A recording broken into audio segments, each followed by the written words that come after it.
नमस्कार दोस्तों, omniscient channel में आपका बहुत बहुत स्वागत है। और आज आप इस वीडियो में ओमनीसेंट इंग्लिश के तहत जी हाँ। अगर आप अंग्रेजी बोलना सीखना चाहते हैं बहुत ही प्रभावशाली ढंग से, यानी कि how to speak in English fluently, easily and correctly, तो आप हमारे इस वीडियो को देखिए और बहुत इफेक्टिव ढंग से आप जो है इसका यूज़ करेंगे तो इफेक्ट पता चलेगा कि क्या आपने कर दिया, कमाल कर दिया आपने।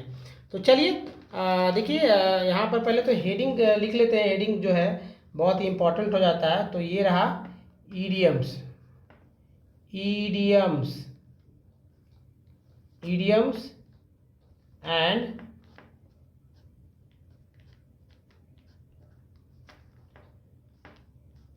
फ्रेजेज। इसका यही मतलब है कि भाई आप जो जानते हैं, आप जो समझते हैं ईडियम्स फ्रेजेस में, तो यहाँ पर आप उसको अच्छे से समझ सकते हैं। चलिए अब जो है नंबर 1 से चलते हैं। और नंबर 1 के लिए आप क्या ईडियम्स फ्रेजेस देख रहे हैं ये आप समझिए। यहाँ पर over and over again, over and over again क्या होगा इसका अर्थ? Over and over again, over and over again, बार बार, बार बार। क्या होगा? Read it over and over again, इसे बार बार पढ़ो, है ना। Learn it over and over again. देखिए कई तरह के सेंटेंस बना सकते हैं। अब यहाँ से सेंटेंस में लिखूंगा, बता दूंगा मैं, ठीक है। जैसे यहाँ है रीड दिस या read it over and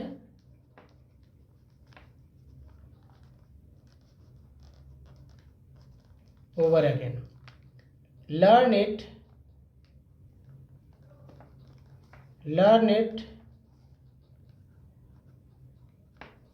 over and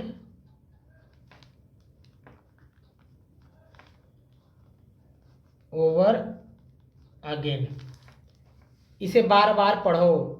read it over and over again, इसे बार बार पढ़ो। Learn it over and over again, इसे बार बार याद करो। यही तो है। या बोलते हैं ना, tell me over and over again, इसे मतलब मुझे बार बार बोलो, मुझे बार बार कहो। ऐसे भी बोल सकते हैं, कई तरह से बोल सकते हैं। तो आप इसे सेंटेंस को लिख सकते हैं आराम से और इसका इस्तेमाल कर सकते हो ओवर एंड ओवर अगेन का। अब देखिए नाउ एंड नंबर 2 पे चलते हैं। नाउ एंड देन, तो ये रहा NOW, now and then. Now and then का मतलब होता है कभी कभी, कभी कभी, कभी कभी, ठीक है। इसका मतलब ही कम्स, सेंटेंस के रूप में देखिए इसको कैसे इस्तेमाल करते हैं। He comes here now and then,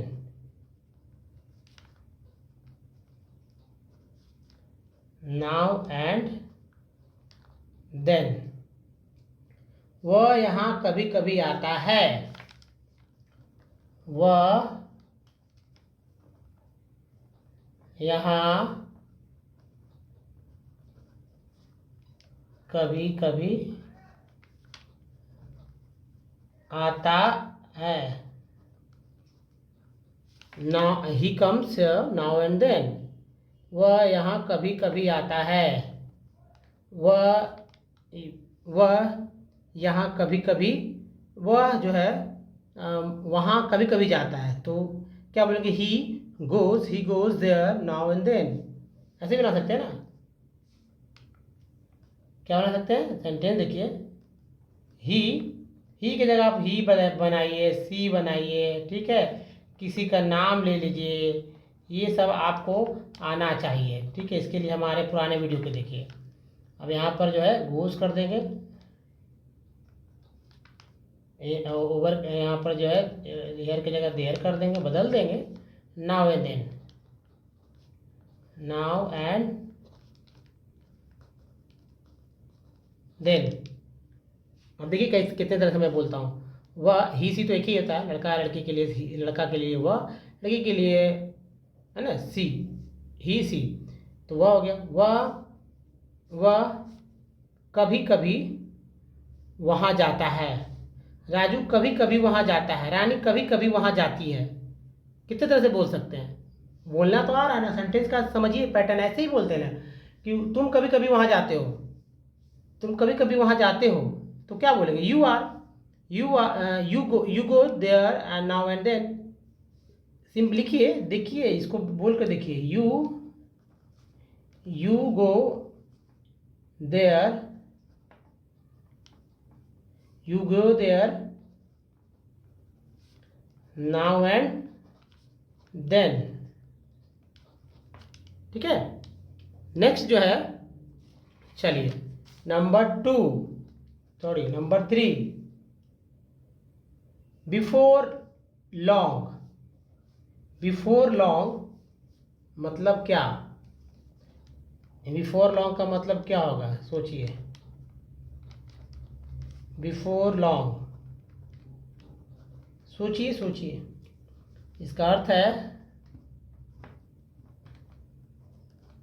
शीघ्र, और इसके बाद ही, यानी कि सेंटेंस के पहले इसको लिखेंगे हम लोग और बोलेंगे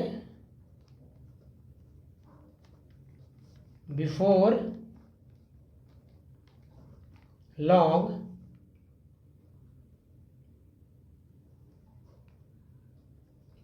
शी विल वी रिच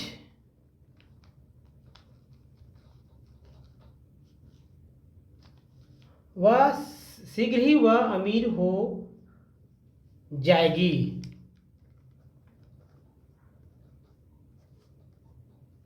शीघ्र ही वह अमीर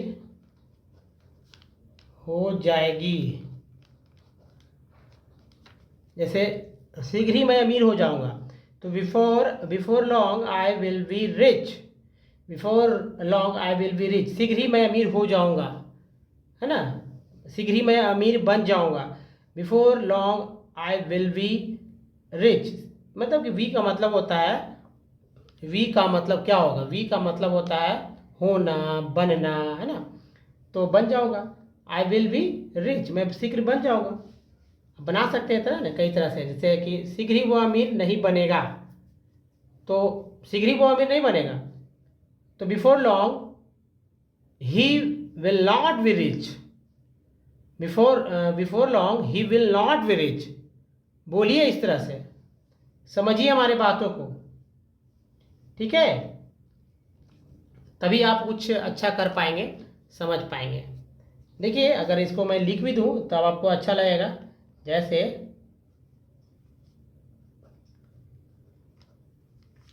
before long you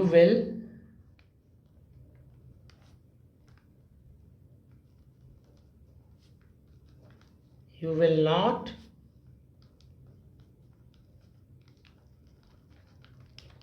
be rich, शीघ्र ही तुम अमीर नहीं बन जाओगे। ठीक है, समय तो लगेगा ही, समय का चक्र है। चलिए आगे बात मैं बता रहा हूँ, जैसे from bad to worse. Number 4 को देखिए, from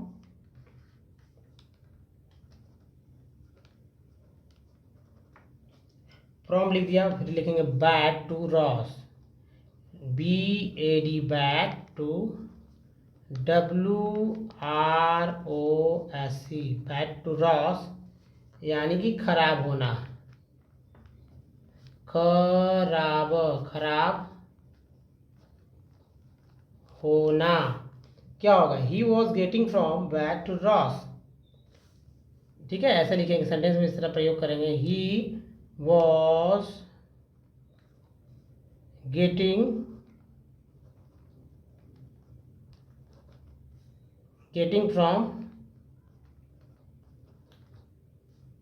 bad to Ross,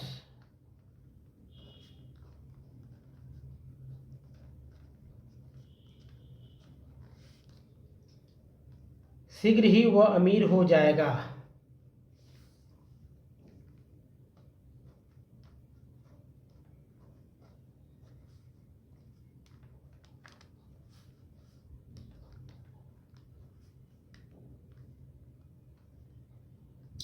sorry, मैं पहले वाले सेंटेंस की तरह हो गया। वह रोज रोज खराब होना, मतलब वह रोज रोज खराब होता गया। वह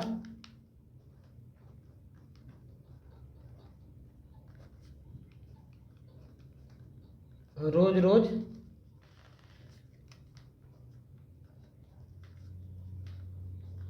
खराब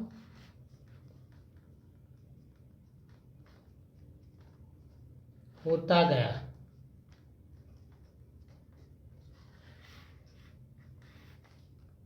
number 5,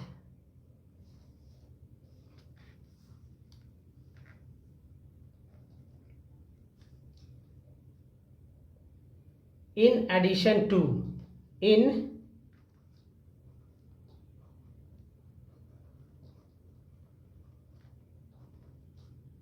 addition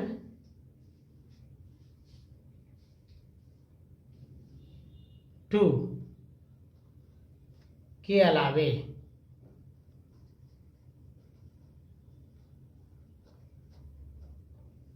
he will do this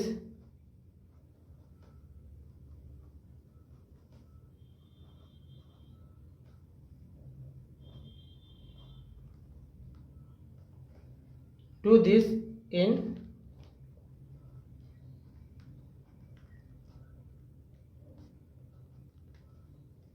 addition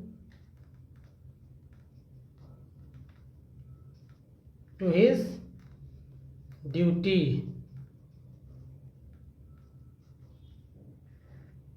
वह अपने कर्तव्य के अलावा यह करेगा।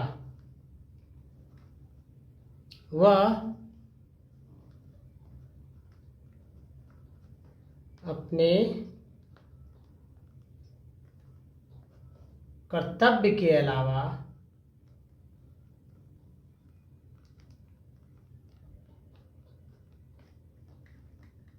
यह करेगा।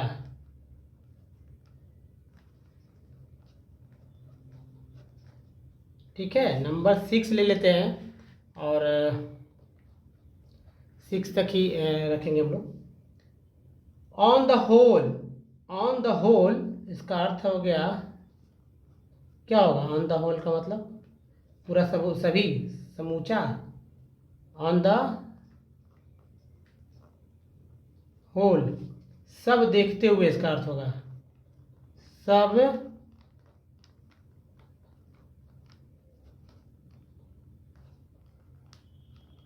देखते हुए, यानी he was on the whole honest. He was,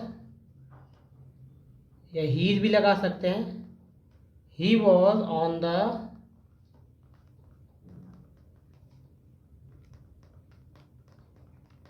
whole honest.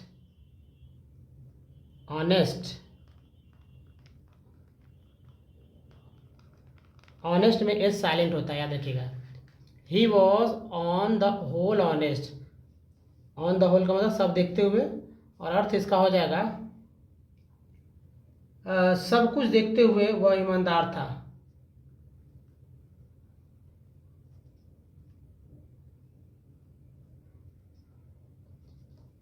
सब कुछ देखते हुए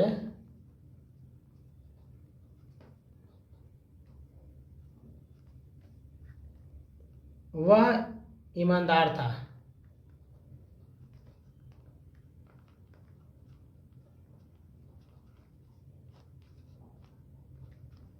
इसको ऐसा बना सकते थे, he is on the whole honest.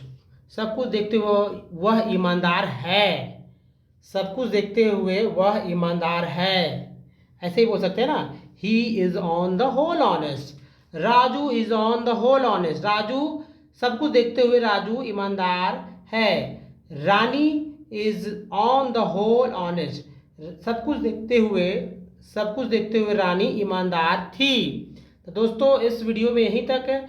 आप जो ये 6 हमारे इडियम फ्रेजेस को देखकर और सेंटेंस को इसी तरह से जो है सॉल्व करते हुए आप सीखिए, बहुत अच्छी तरह से आप कर पाएंगे और ये गारंटी है। और जब इसका यूज़ करेंगे तो कमाल हो जाएगा, आपको लगेगा उस समय कि हाँ आपने कुछ सही दिशा में मेहनत किया है। तो दोस्तों इस वीडियो में यहीं तक। वीडियो आपने देखा, अच्छा लगा, यहाँ तक पहुँचे तो एक लाइक करिएगा, कमेंट कर सकते हैं, अधिक से अधिक लोगों तक पहुँचा सकते हैं। तो दोस्तों धन्यवाद, थैंक्स फॉर वॉचिंग। मिलते हैं अगले वीडियो, तब तक के लिए अपना बहुत बहुत ध्यान रखिए। धन्यवाद, थैंक्स अगेन।